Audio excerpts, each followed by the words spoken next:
Hey again, guys, I am back with yet another list for you, and this one comes from the mind of Patreon supporter Michael. Michael wanted a list of the best surprises of 2018, and I'm going to kick off this list of 5 I made with one of my favorite performances of the year. It is Lewis Pullman in the movie Bad Times at the El Royale.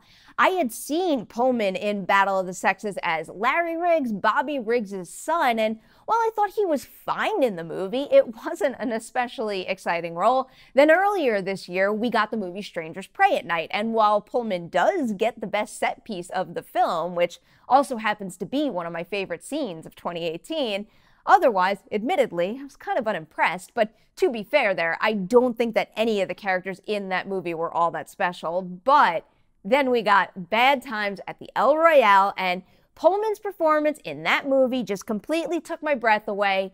Talk about range and also holding your own opposite heavyweights like Jeff Bridges and Chris Hemsworth. I really just can't wait to see more from Pullman after that particular performance. And one extra little shout out here to Cynthia Erivo, who is in both Bad Times at the El Royale and Widows. Yet another nice surprise of 2018 for film. My next official entry on this list, though, is Bumblebee. I know it's become a little bit of a running joke on Collider that Roka loves Transformers and I'm not much of a fan anymore, and after all that, it was just such a treat sitting next to him during our Bumblebee screening and being able to enjoy the property he loves so much again with him. Travis Knight just really knocks it out of the park for this one. I totally fell for Bumblebee in the movie, and also the friendship between Bee and Haley Steinfeld's character, Charlie for that matter. Leading up to the release of Bumblebee, Knight had spoken about prioritizing the heart over the action, and I really do think that that paid off big time here, because Bumblebee is brimming with heart, and what winds up happening is that serves the action in the movie so well too. What a nice surprise to wrap up the year there. Now, with my next entry, I'm going to cheat a little bit because I've got to move over to TV, because I can't do a best surprise of 2018 list and not include my favorite new show of the year. It is The Haunting of Hill House on Netflix.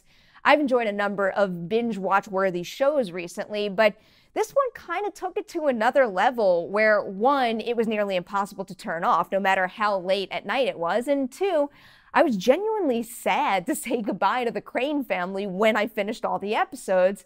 I really grew attached to them, thought that their journeys throughout the entire season were so strong across the board, and also thought the technical achievements here were just downright astonishing. Episode 6 might still be my favorite episode of television this year, and then to top it all off, now Hill House also boasts one of my favorite jump scares of all time. You'll know what I'm talking about if you've seen episode 8 of that show. Switching back to the movie realm, though, my next pick for this list is Halloween, because how often do we talk about franchises losing their steam, particularly the iconic slasher series? I was staying hopeful about the new Halloween leading up to its release, but I never expected it to just, I guess, delight me quite like it did. It's such a satisfying balance between tapping into the nostalgia and style of the original while also pushing the franchise, and particularly its main characters, Laurie Strode and Michael Myers, of course, just this major step forward. I really love the fact that I walked away from this movie thinking to myself, I'd be totally cool with someone out there first being exposed to the Halloween film franchise with this particular installment. What an achievement. I really did love that one. I've got one more item to tackle on this list, and to wrap it up here, I'm going with Black Panther being such an incredible smash hit at the box office. The closer we got to the release of the movie, the more I did think it was going to make, but I never expected it to post the 6th highest opening at the domestic box office and then go on to become the 9th highest grossing film at the worldwide box office of all time.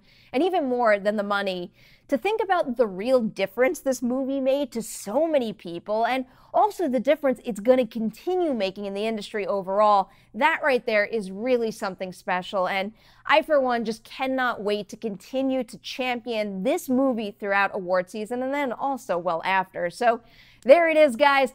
5 of my favorite surprises of 2018, as requested by Michael. A huge thank you for watching this video. This is the last list of the bunch, so I hope you enjoyed my end of the year content. I cannot wait to continue to celebrate movies with you guys in the new year and beyond. Thank you guys so much for watching. See you soon.